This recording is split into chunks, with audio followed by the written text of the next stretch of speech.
Good morning, all of you. Activity of class 5th B. Human beings have five sense organ: eye, ear, nose, tongue, and skin.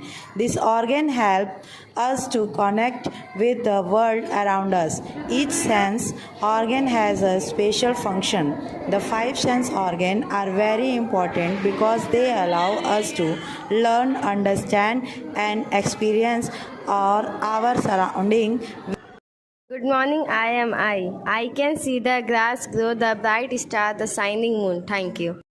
Good morning, I am here. I can hear the birds sing, the dog bark, the bell ring. I can hear you. Good morning, I am Tang.